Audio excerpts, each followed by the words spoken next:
Y hoy vamos a seguir hablando de la tentación, cómo Dios no tienta a nadie. Amado Dios, te doy gracias, bendigo tu nombre. Gracias porque este es un momento de aprendizaje. Gracias por estas noches que hemos pasado aquí. Estamos terminando este año 21. Qué bueno poderlo terminar conociéndote un poco más. Hace un año atrás estábamos hablando de la iniquidad y este año estamos hablando de tus atributos. Qué bueno, Señor, conocer esos atributos tuyos maravillosos y poderosos. A ti sea la gloria y la honra. Háblanos, Espíritu de Dios, en el nombre de Jesús. Amén y amén. Muy bien, estamos hablando de las cosas que Dios no puede hacer. Hemos visto ya que Dios no puede mentir. La Biblia dice que es imposible que Dios mienta. Lo otro que hemos visto es que Dios no puede matarse. ¿Por qué? Porque Dios es la vida. La vida misma no puede matarse a sí mismo. La otra cosa que vimos de Dios, el tercer atributo, es que Dios es fiel. Nunca, jamás Dios será infiel. Nunca, nunca. Siempre será ¿qué? Fiel, aunque nosotros seamos infieles. También hemos visto que en esa fidelidad de Dios, Dios no puede ser burlado. Es otra cosa, a Dios no se le puede engañar. Y estamos en lo quinto, y es que Dios no tienta a nadie. Santiago capítulo 1, vamos a ir allí, que es como el texto base para este punto que estamos estudiando. Santiago queda después de Hebreos. Santiago capítulo 1, y vamos a leerlo de nuevo. Santiago capítulo 1, versículo 13 y 14. Muy importante que usted tenga su Biblia allí. Cuando alguno es tentado, no diga que es tentado de parte de Dios, porque Dios, subráyelo, no puede ser tentado por el mal, ni él tienta a nadie. Vimos que Dios no puede ser tentado. ¿Por qué razón? Porque cada uno de nosotros es tentado de nuestra propia concupiscencia. ¿Qué es la concupiscencia? Es mi propia naturaleza pecaminosa. Así que usted batalla con unas cosas, yo batallo con otras. Cada uno de nosotros tiene una naturaleza pecaminosa diferente. Cada uno de nosotros desde nuestra infancia comenzó ese desarrollo de esa concupiscencia. Yo no sé si usted en su infancia tuvo situaciones de dolor, situaciones de trauma, situaciones de daño. Yo no sé si a usted le pasó esto. Muchos de nosotros desde la infancia fuimos empujados a un patrón. Desde la infancia fuimos empujados a repetir una historia. Desde la infancia fuimos empujados a un pecado específico. Muchos de nosotros, desde que estábamos niños, comenzamos a vivir experiencias que no teníamos que vivir. Entonces desde allí comenzó a arraigarse en nosotros nuestra propia ¿qué? Concupiscencia. Por eso hay gente que nunca tuvo la tentación de hacer algo, nunca lo hizo. Hay gente que dice, yo nunca jamás fui una persona violenta, yo nunca robé a nadie, yo nunca le monté los cachos a nadie. O sea, hay gente que su concupiscencia es otra. Luchan y batallan con otro tipo de pecados, con otro tipo de situaciones complejas. Entonces, ¿por qué Dios no puede ser tentado? Le voy a decir el por qué. Porque como su naturaleza es ser santo, Él no tiene concupiscencia. En cambio, yo tengo una parte carnal y yo tengo una parte espiritual.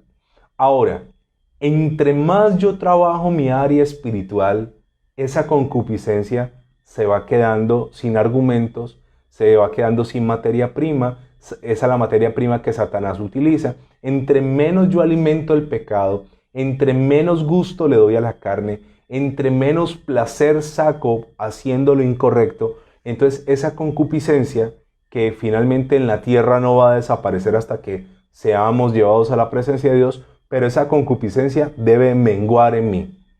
Siempre escuche este ejemplo para entender cuál es la relación carne-espíritu en mí. En los parques hay algo que se llama el sub y baja. Un niño se sube en un extremo, el otro en otro, sube y baja. No sé cómo le dirán en tu país o no sé cómo lo llamarás tú. Yo le digo sub y baja. Entonces, cuando uno de los niños está abajo, el otro necesariamente está arriba. Eso pasa en mi ser interior. Cuando el espíritu está abajo, la carne está arriba. Pero cuando la carne baja, automáticamente el espíritu está arriba. O sea, yo soy el que decido qué voy a alimentar. ¿Usted qué está alimentando hoy? ¿La carne o el espíritu? El espíritu. Esto es del espíritu. La carne te dice, vamos a vernos una película a las 9, vamos a salir, vamos a hacer cosas, vamos... La carne no quiere esto. Entonces, en la medida en que yo alimento el espíritu, ¿qué pasa con mi carne? Mengua. No estoy diciendo que la carne desaparece, mengua. Y es muy interesante porque entre menos carne, menos materia prima tiene Satanás. Ahora, dice el versículo 14, sino que cada uno es tentado de su propia concupiscencia, es atraído y seducido. O sea, yo debo trabajar en eso. Yo soy consciente cuál es mi tendencia pecaminosa. Yo soy consciente de cuál es mi pecado dominante. Yo lo sé, yo lo conozco, batallo con él. Pero yo a ese pecado trato de no darle alimento. Le voy a poner este ejemplo. Si yo soy una persona propensa a la violencia, si yo soy una persona propensa a las peleas, a las riñas, a la venganza, a mí no me hace bien estar viendo películas de violencia, estar en videojuegos de muerte. A mí no me conviene relacionarme con gente que hable de peleas. A mí no me conviene tener un arma. A mí no me conviene nada que tenga que ver con eso. Antes yo debo alejarme de eso, porque es mi concupiscencia. Entonces hay gente que sabe que son débiles en algo y no hacen nada para no caer en ese pecado. Primera de Corintios capítulo 10, versículo 13, lo leímos hace como 2 días, pero hoy quiero hablarles acerca de las salidas que Dios nos da para no pecar. Primera de Corintios capítulo 10, versículo 13. Las salidas que Dios nos da para no pecar. ¿Saben? Cuando yo entiendo esto, me doy cuenta de que Dios me pone todo para que yo no peque. Todo. No es que Dios me dijo, no peques. Y uno dice, pero ¿y cómo? No, ahí está todo. Todo está desglosado en la palabra, todo está específico en la palabra. Y cuando yo entiendo esto, me doy cuenta que si yo peco es porque quiero pecar. 1 Corintios 10:13 dice, no os ha sobrevenido ninguna tentación que no sea humana. Esto ya lo estudiamos, no lo voy a volver a repetir. Pero fiel es Dios que no os dejará ser tentados más de lo que podéis resistir, sino que dará también juntamente con la tentación la salida para que podáis soportar. A este punto quiero ir hoy. Dios no solo no puede tentarme, Dios no puede ser tentado por el mal, sino que Dios no tienta a nadie y no permite que el tentador venga con una tentación mayor de lo que yo puedo soportar o resistir. Yo ya les conté que uno tiene una escala de valores y Dios sabe hasta dónde yo puedo soportar. Entonces, cuando viene la tentación, una mentira que yo he dicho por años es que yo no era capaz, es que esto era mayor que yo, es que esto estaba por encima de mi fuerza. Entonces, al decir eso, estoy diciendo que Dios es injusto. ¿Por qué? Porque si Dios permite que yo pase algo que Él sabe que yo voy a perder, Dios es injusto. Escúcheme. Si Dios en su palabra dice que los borrachos no entrarán al reino de los cielos, y Dios no hace nada para ayudarme a salir de ser un alcohólico, sería un Dios injusto. Eso es absurdo. O sea, Dios no puso las leyes para condenarme. Dios puso las leyes para guardarme. Entonces, si yo entiendo esto, yo no tengo argumentos delante de Dios válidos para decirle, Señor, es que no podía. Dios me va a decir, podías. Yo te permití esa tentación. Yo no te puedo tentar. Pero el que te tienta vino y yo le dije, no lo vas a tentar hasta ese nivel porque él no aguanta. Así que yo sabía que tú podías pasar la prueba. Pero ¿qué le ocurre a la gran mayoría de la gente? Viene la tentación, no luchan contra la tentación, no soportan la tentación, ceden a la tentación. Y la Biblia dice que Dios no puede tentar a nadie, Dios no es tentado por el mal porque su naturaleza es santa. Y aparte de eso, Él no permite que yo sea tentado más de lo que yo puedo soportar. Y lo que quiero hablarte hoy es que Dios siempre dará una salida. Escúcheme. Dios siempre dará ¿qué? Una salida. Yo conocí un hombre de Dios que era un señor ya de unos 65 años y él luchaba porque él tenía un problema de adulterio. Y él luchaba contra esto y luchaba contra esto y luchaba contra esto. Y entonces yo le hablaba y yo le decía, él era pastor y yo le decía, pastor, pero es que usted no se cuida. Si yo tengo una lucha en esa área de mi vida, no puedo atender mujeres, no puedo darle consejería a mujeres, no puedo estar encerrado con mujeres, no puedo. Y él tenía una secretaria que siempre digo lo mismo, era una mujer con unos atributos físicos, era muy voluptuosa, con una falda por encima de la rodilla, era su secretaria, todo el día estaba con ella. Yo le decía, usted está o para que tenga un secretario hombre o su secretaria sea una ancianita. Pero hay gente que no se ayuda, escúcheme. ¿Y sabe por qué no se ayudan? Porque en el fondo del corazón no quieren dejar de pecar. Si yo sé que tengo todavía una lucha casada con el alcohol, diciembre para mí va a ser un mes de que yo tengo que aprender a decir, no voy a ir, no voy a estar allá. Si hay trago, no me inviten. Y si me ofrecen trago, no lo recibo. No voy a participar de eso. No, prefiero quedarme en la casa. Dios siempre proporcionará salidas. ¿Por qué? Porque es que la intencionalidad de Dios con nosotros no es que vivamos en fracaso, no es que vivamos en derrota, no es que mantengamos en pérdida, no es que estemos enfermos, no es que nos condenemos. Esa no es la intención de Dios. La intención de Dios es que usted y yo vivamos en victoria. Pero mientras estemos pecando, eso se va a convertir en un problema. Le voy a contar algo acerca del pecado y de las cosas de la carne. Hay gente en otros países, esto ocurre por ejemplo en Arabia Saudita, en los Emiratos Árabes, que hay tanto dinero. Yo, por ejemplo, en mi carro voy con mi perro y a mi perro le amarro su cuerdita allí para que vaya bien seguro porque a él le gusta sacar la cabeza por la ventana. En los Emiratos Árabes, si yo viviera allá, no tendría un perro, yo andaría con un leopardo o andaría con un león. Esta gente, como tiene tanto dinero, esta gente son excéntricos y no solo andan en carros de súper alta gama, no solo los hacen pintar con pintura de oro, sino que también toman animales salvajes y los adoptan como animales domésticos. Pero ¿qué ocurre aquí? Los animales domésticos precisamente son para eso, para estar en la casa. Pero tener en tu casa un león, tener en tu casa un leopardo, tener en tu casa una hiena, es un peligro inminente, es algo latente, en algún momento la naturaleza de ese animal va a desarrollar un instinto depredador y el dueño pasará a convertirse en su almuerzo.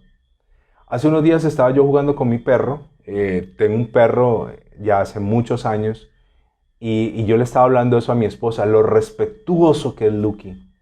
Es tan respetuoso, me mordía, ¿no? Yo lo estaba molestando, estábamos jugando supuestamente, y me mordía con la boca lo más suave posible en su juego. Jamás, nunca yo he sentido que el perro me haya herido, me haya lastimado, me sacó sangre, ni conmigo, ni con mi esposa, ni con el niño, mucho menos.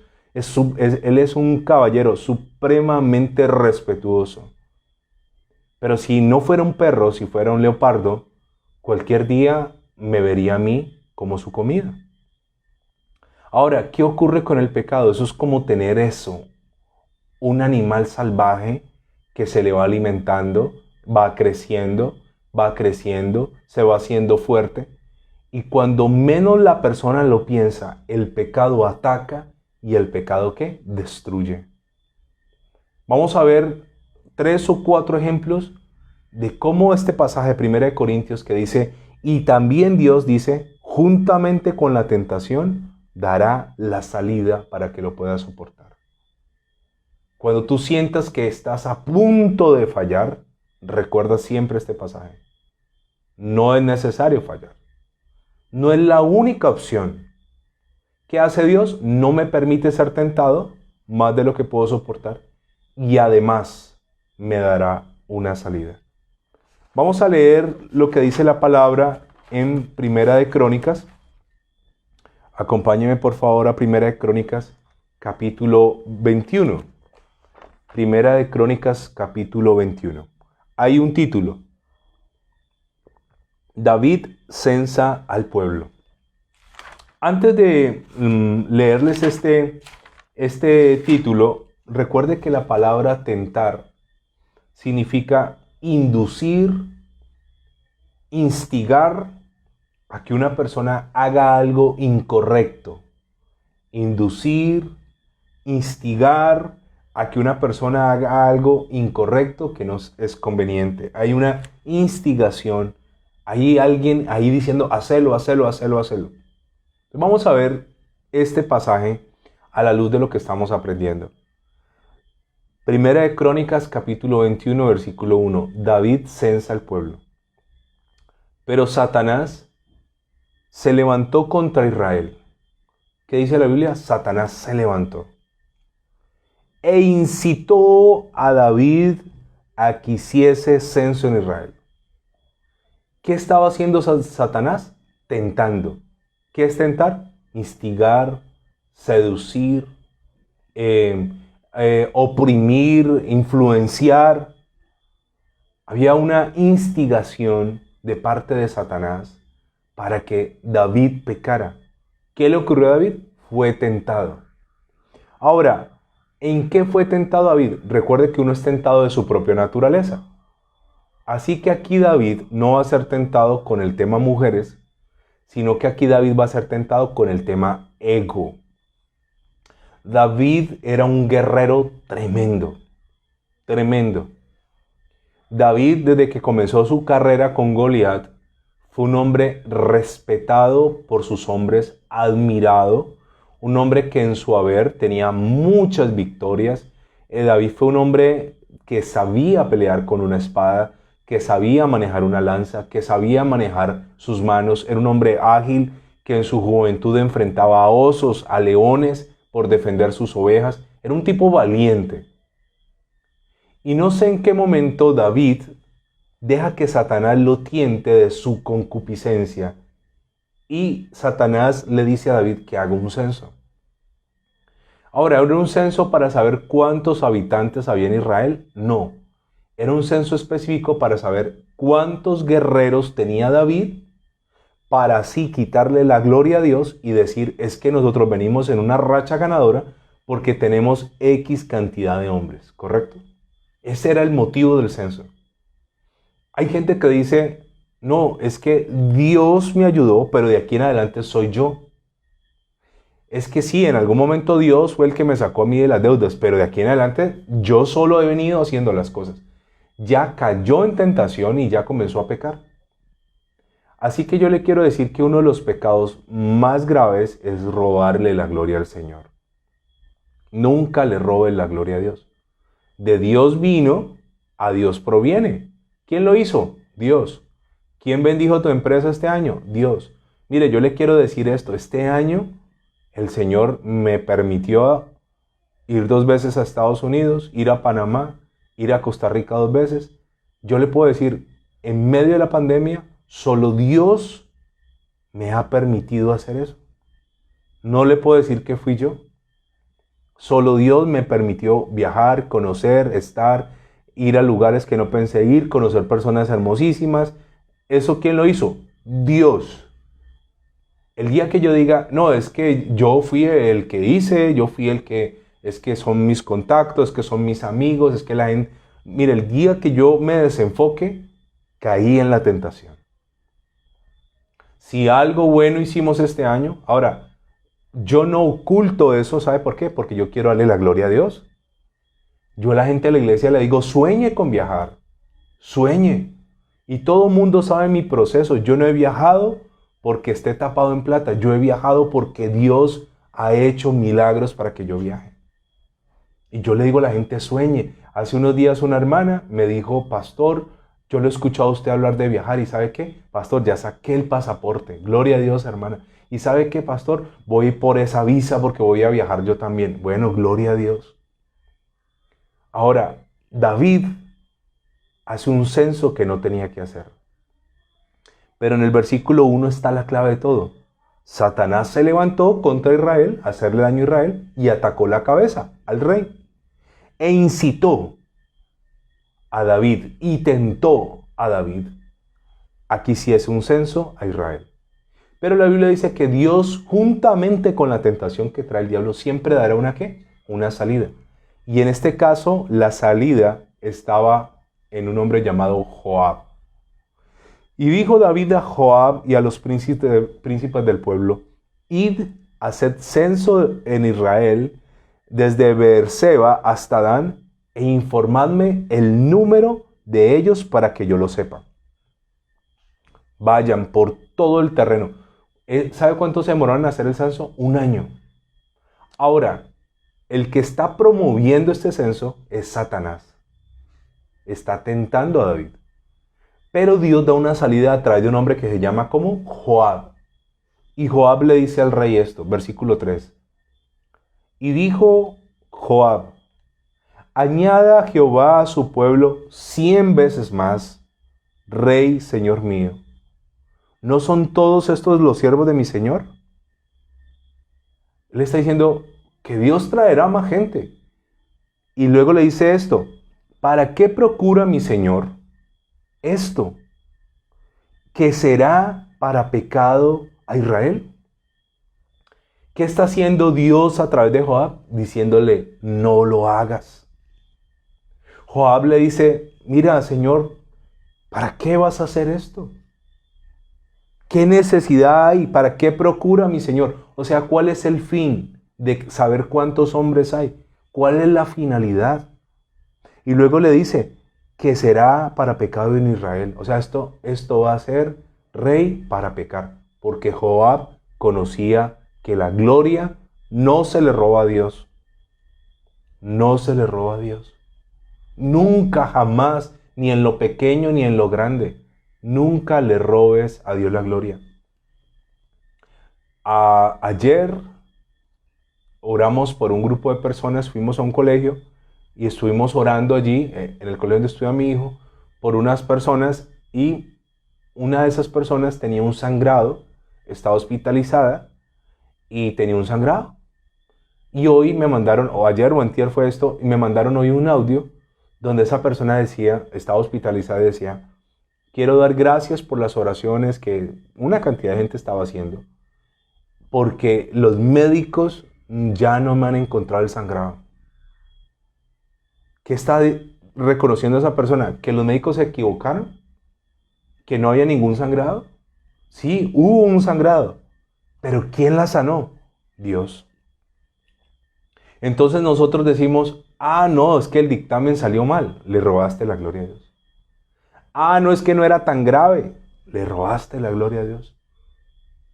No, es que porque tengo tantos hombres, por eso es que yo estoy ganando las batallas. David le iba a robar la gloria a Dios. Sin embargo, Joab es la salida que Dios da. Ahora, en 1 Corintios 10:13 dice que Dios dará una salida, pero no todo el mundo quiere usar la salida. Escúcheme, no todo el mundo quiere usar la salida. Una recomendación: cuando usted vaya en un avión, préstele atención a las instrucciones de cómo usar la mascarilla en caso de que la presión de la cabina sufra alguna anomalía. Mire bien dónde están los chalecos salvavidas, mire dónde están ubicadas las puertas de salida. Es importante. Cuando usted vaya a un cine, ubique la salida de emergencia. Cuando usted esté en un centro comercial, ubique la salida de emergencia. En Estados Unidos, a mi esposa, al niño y a mí nos tocó utilizar, se presentó algo y nos tocó utilizar una salida de un centro comercial. Teníamos ubicado en el mapa mental por dónde era la salida en caso de una emergencia. Pero entonces, en un problema, Dios abre esa puerta, le dice Joab: no lo hagas. Ahora, era decisión del rey caer en tentación. Recuerde que el pecado, cuando se consuma, da a luz muerte. Aquí el pecado no se había consumado, era un pecado de una orden. David tuvo que decir: Joab, tienes toda la razón. Dios añadirá a los que tenga que añadir, y a mí no me interesa saber cuántos vienen acá, cuántos saben pelear con arco, cuántos con flechas, cuántos con lanzas, cuántos con espadas, porque finalmente la pelea y la batalla es del Señor. Esa era la respuesta que David tuvo que tener ante el Señor y ante la tentación. Sin embargo, dice el versículo 4, mas la orden del rey pudo más que Joab. Salió por tanto Joab y recorrió todo Israel y volvió a Jerusalén y dio cuenta del número del pueblo a David, y había en todo el Israel 1.100.000 que sacaban espada de Judá y 470.000 hombres que sacaban espada. Ahora, ¿Dios qué hizo después de esto? Después de esto vino un castigo y murieron miles de personas porque el Señor se enojó con David. Se enojó con David. ¿Quién incitó a David? Satanás. ¿Qué menospreció David? La salida. ¿Correcto? Menospreció esa salida. Este mismo pasaje usted lo puede encontrar en 2 de Samuel, capítulo 24. Permítame leerle algo de lo que dice Samuel de este mismo pasaje. 2 Samuel 24, versículo 1. Dice la palabra del Señor así, permítame, era en primera. 2 de Samuel 24, ya voy llegando acá. Dice la palabra así. Ok. Dice, quiero leerlo en el versículo 2. Y dijo el rey a Joab, general del ejército que estaba con él: recorreré ahora todas las tribus de Israel desde Dan hasta Beerseba, y haz un censo del pueblo para que yo sepa el número de la gente. Y Joab respondió al rey: añada Jehová tu Dios al pueblo 100 veces, tanto como son, y que lo vea mi señor el rey. Mas, ¿por qué se complace en esto mi señor? Joab sabía que algo malo iba a pasar. Pero la palabra del rey prevaleció sobre Joab y sobre los capitanes del ejército. Salió pues Joab con los capitanes del ejército delante del rey para hacer el censo del pueblo de Israel. Y pasando el Jordán acamparon en Aroer, al sur de la ciudad, que está en medio del valle de Gad y junto a Geser. Después fueron a Galaad, de la tierra de Otzi, y allí fueron a Daján y a los alrededores de Sidón. Y se la pasaron y recorrieron, y dice en el versículo 8, después de que hubieron recorrido toda la tierra, volvieron a Jerusalén al cabo de 9 meses y 20 días. ¿Cuánto tiempo estuvo esa puerta abierta? 9 meses y 20 días.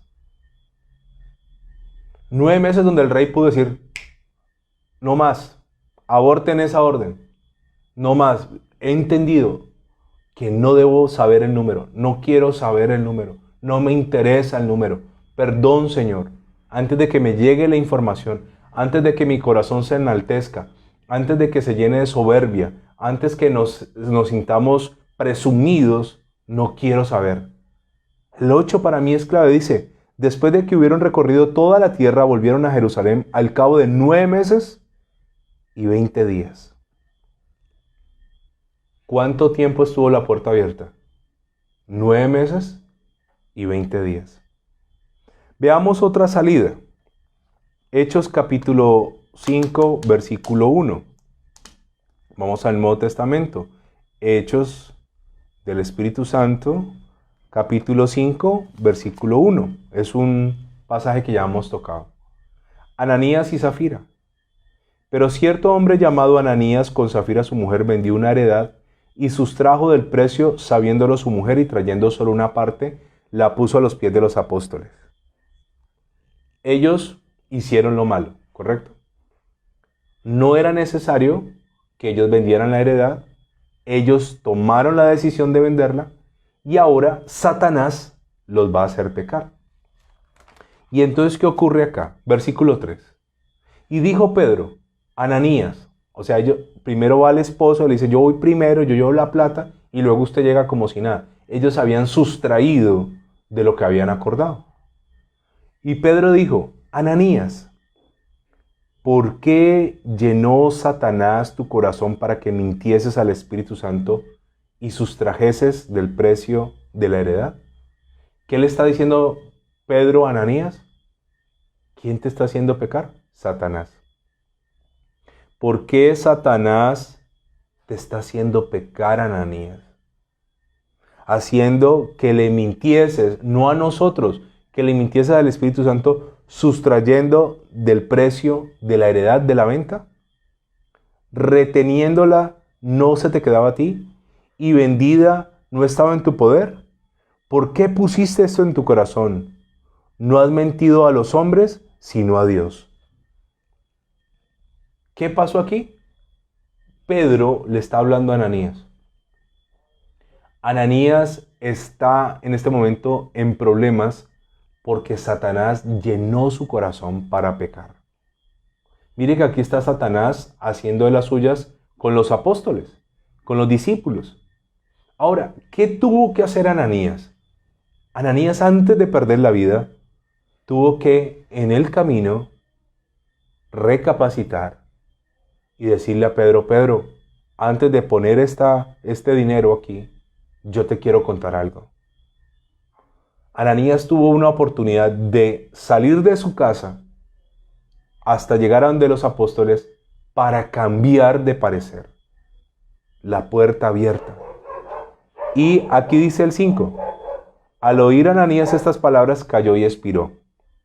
Vino gran temor sobre los que oyeron. Ahora, versículo 7.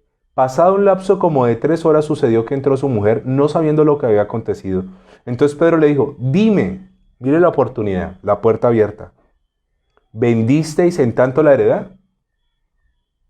Y ella le dijo: sí, en tanto. ¿Qué estaba haciendo Pedro aquí? Dime, ¿ustedes vendieron esa tierra en 90 millones de pesos? Por decir un precio. ¿Qué le estaba proporcionando Pedro a ella? Una puerta. ¿Una puerta para qué? Para no caer. Ella tenía que decir: no, Pedro, la verdad es que no fueron 90 millones. La verdad es que fueron 150 y nos pareció, después de haberla vendido, que era mucho dinero para dar en la iglesia y nosotros sacamos 60 millones de pesos de ahí. Yo le aseguro que hoy estaríamos leyendo otra historia. Aquí se le estaba dando a ella una puerta de oportunidad para no caer. Dime, ¿la vendiste en tanto? ¿Y qué dijo ella? Sí, en tanto. Entonces Pedro le dijo: ¿por qué convenisteis? Y aquí dice: en tentar al Espíritu del Señor. He aquí a la puerta de los pies que han sepultado a tu marido y te sacarán a ti. Al instante ella cayó a los pies de él y expiró. ¿Tuvieron una oportunidad? ¿De qué? De no pecar. ¿A quién se le atribuye el pecado de ellos? A Satanás. Satanás los tentó. En la versión Dios habla y dice: pero Pedro le dijo a Ananías: ¿por qué dejaste que Satanás te dominara y te hiciera mentir al Espíritu Santo, quedándote con parte del dinero que te pagaron por el terreno? Él ha tenido que: no, espera, antes de que sigas hablando, espérate un momentico. La verdad no es eso lo que nosotros lo vendimos. Pedro le da este argumento: antes de venderla no era tuya y vendiéndola no era tuya. ¿Para qué hiciste eso?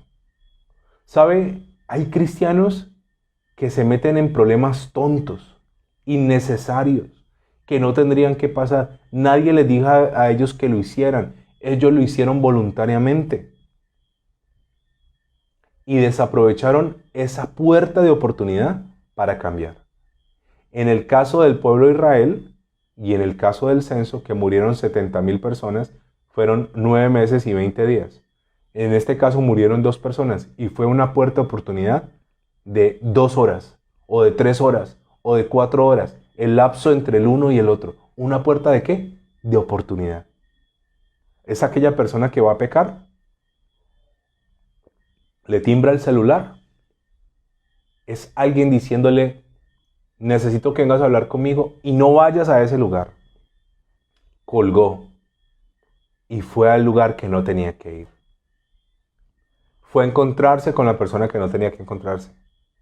fue a hacer el negocio que no tenía que hacer, fue a hacer lo que no debía hacer porque desperdició su puerta ¿de qué? De oportunidad. Dios juntamente con la tentación siempre que te va a dar, ¿y qué me va a dar? Una salida. Una salida. ¿Cuál era la salida para Ananías? Lo siento. ¿Cuál era la salida para Zafira? La verdad, no ese es el precio, lo que tú me estás diciendo, Pedro. Eso fue lo que acordé con mi marido, pero ese no es el precio. Veamos otra puerta de salida. Génesis, acompáñeme por favor. Vamos a ver qué dice Génesis capítulo 3. Génesis capítulo 4, perdón. Génesis 4, versículo 7. Génesis 4, 7. Caín está a punto de matar a su hermano y Dios le dice esto. Si bien hiciereis, Dios le va a hablar a él de no ceder a la tentación. No serás enaltecido. Pero si no hicieres el bien, el pecado está a la puerta. Con todo esto, a ti será su deseo y tú te enseñorearás de él. Me pareció muy interesante esta versión. En la Dios habla hoy dice, Dios le dice a Caín esto. Si hicieras lo bueno, podrías levantar la cara. Pero como no lo haces, ¿quién no estaba haciendo lo bueno? Caín. El pecado está esperando el momento de dominarte. Me fascina esto. El pecado está esperando el momento de dominarte. Sin embargo, le dice Dios, tú puedes dominarlo a él. Tú puedes dominar el pecado. Yo vengo a decirte esto. Tú puedes dominar el pecado. El pecado está esperando la oportunidad de dominarte. No te dejes dominar. No te dejes capturar. No te dejes esclavizar. No te dejes secuestrar por el pecado. Dios le dijo a Caín, tú tienes una puerta de salida, Caín. ¿Qué puerta le estaba dando Dios? Haz el bien. Tú no has querido hacer el bien. Si haces el bien, serás enaltecido. Si haces el bien, tendrás tu cara en alto. Si haces el bien, te pasará lo que le pasa a tu hermano Abel. Pero no has querido. La puerta de oportunidad de Caín se cerró cuando Caín mató a su hermano. ¿Había una puerta? Claro. Yo veo un Dios interesado en que Caín no caiga a la tentación. Al punto que le está hablando, le está dando una consejería, lo está atendiendo, le está hablando como yo le estoy hablando en este momento. Sin embargo, ¿qué hizo Caín? No quiso aprovechar esa puerta de oportunidad. Veamos un último ejemplo. Daniel capítulo 2. Vaya conmigo al profeta Daniel y vamos a ver una historia muy, muy interesante sobre un rey llamado Nabucodonosor. Este rey era un hombre muy altivo, muy arrogante, que tiene un sueño. Este hombre, en ese sueño, él se ve como un árbol frondoso y muchas aves vienen y viven en él. Y entonces el tipo es muy poderoso y le da de comer a todo el mundo y tiene un sueño donde ese árbol es cortado, es derribado y la cepa del árbol es encadenada. Daniel capítulo 2. En el año segundo del reinado de Nabucodonosor tuvo Nabucodonosor sueños y se perturbó su espíritu y se le fue el sueño. E hizo llamar a magos, astrólogos, encantadores y caldeos para que le explicasen sus sueños. Vinieron pues y se presentaron delante del rey. El rey les dijo, he tenido un sueño y mi espíritu se ha turbado por saber el sueño. Entonces hablaron los caldeos al rey en lengua aramea, rey, para siempre vive, di el sueño a tus siervos y mostraremos la interpretación. Respondiendo el rey dijo a los caldeos, el asunto lo olvidé. Si no me mostráis el sueño y su interpretación, seréis hechos pedazos y vuestras casas serán convertidas en muladores. Imagínense la carga de interpretar el sueño. Y si me mostraréis el sueño y su interpretación, recibiréis de mí dones y favores y gran honra. Decidme pues el sueño y su interpretación. Van y le dicen, ¿y cuál es el sueño? Y dice, lo olvidé. Y si no lo saben, van a ser despedazados y sus casas van a ser convertidas en muladares. Respondieron por segunda vez, dijeron, diga al rey el sueño de sus siervos y le mostraremos la interpretación. El rey respondió y dijo, yo conozco ciertamente que vosotros ponéis dilaciones porque veis que el asunto se me ha ido. Si no me mostráis el sueño, una sola sentencia hay para vosotros. Ciertamente preparáis respuesta mentirosa y perversa que decirme delante de mí, entre tanto que pasa el tiempo. Decidme pues el sueño para que yo sepa que me podéis dar interpretación. Y los caldeos respondieron delante del rey y dijeron, no hay hombre sobre la tierra que pueda declarar el asunto al rey. Además de esto, ningún rey, príncipe ni señor preguntó cosa semejante a ningún mago, ni astrólogo, ni caldeo. Porque el asunto que el rey demanda es difícil y no hay quien lo pueda declarar al rey, salvo los dioses cuya morada no es con la carne. Por esto el rey con ira y con gran enojo mandó que matasen a todos los sabios de Babilonia. Imagínense la carga. Pero aquí aparece Daniel. Y Daniel interpreta el sueño del rey. Y entonces Daniel le va a dar la interpretación de todo lo que el rey está ahí haciendo. Y Daniel le dice al rey que debe cambiar su corazón. Que el corazón del rey está torcido. Que el corazón del rey está lleno de soberbia. Que el corazón del rey debe dar un giro. Esa es la puerta que se abre para que el rey cambie. Mire, un rey que manda a traer a la gente y dice, bueno, tuve un sueño, lo olvidé. Si no saben, los voy a matar. Él se creía que él era muy poderoso. Pero Daniel le dice esto. Versículo 36. Este es el sueño, también la interpretación de él diremos en presencia del rey. Tú, oh rey, eres rey de reyes, porque el Dios del cielo te ha dado reino, poder, fuerza y majestad. ¿Qué es lo primero que Daniel le dice? Lo que usted tiene es porque el Dios del cielo se lo ha dado. Recuerde que Daniel está hablando de un rey pagano.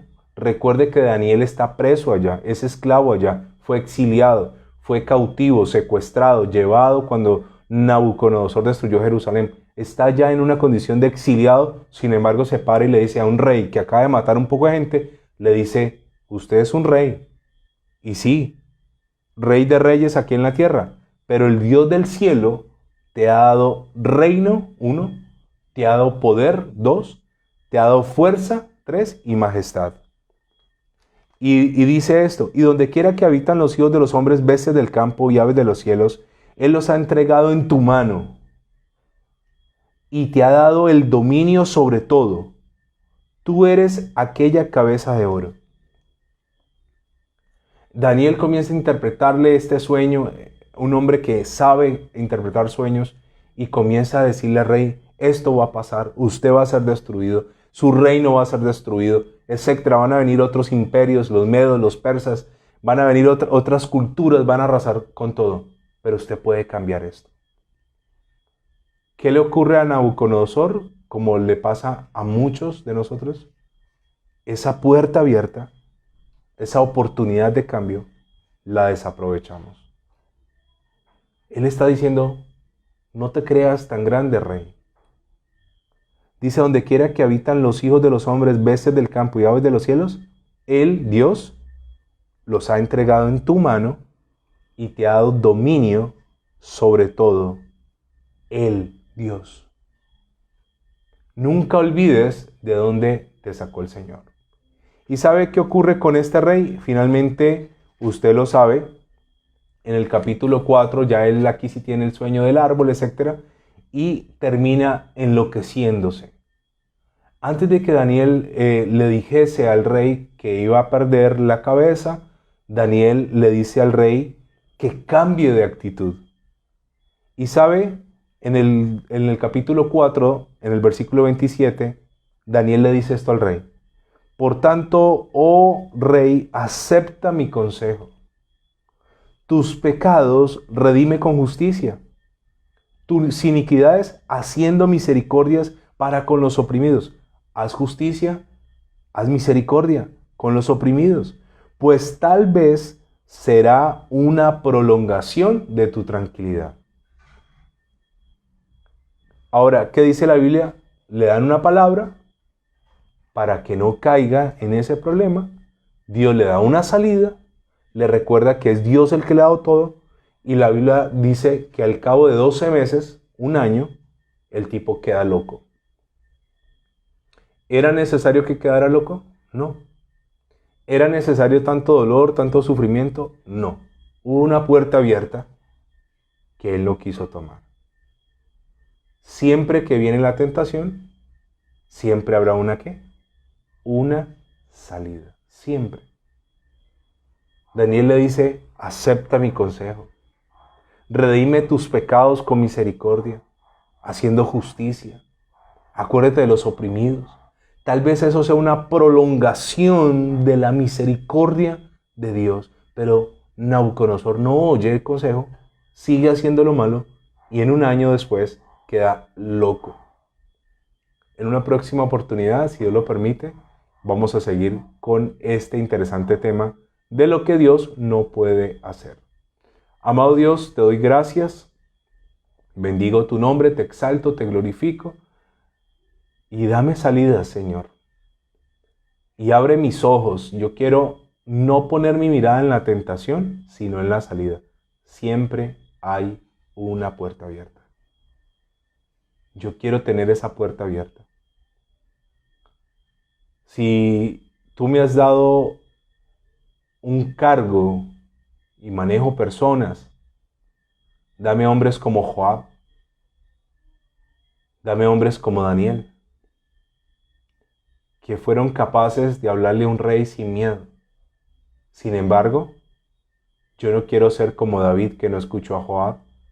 Yo no quiero ser como Nabucodonosor, que no escuchó a Daniel, como Caín, que no te escuchó a ti, como Ananías y Zafira, que no escucharon a Pedro.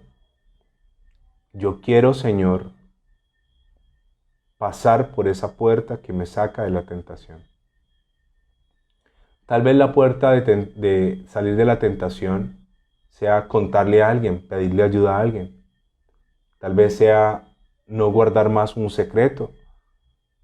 Tal vez sea la puerta para salir de esa tentación, cambiarme de trabajo, cambiarme de lugar de vivienda, cambiarme a otro sector, o tal vez sea rodearme de otras personas. Hay una puerta que está allí abierta para no caer en la tentación. Ayúdame a no solo ver la puerta, sino a pasar por la puerta y salir en victoria. Líbranos de caer, Señor. Te lo pido en el nombre de Jesús. Amén y amén.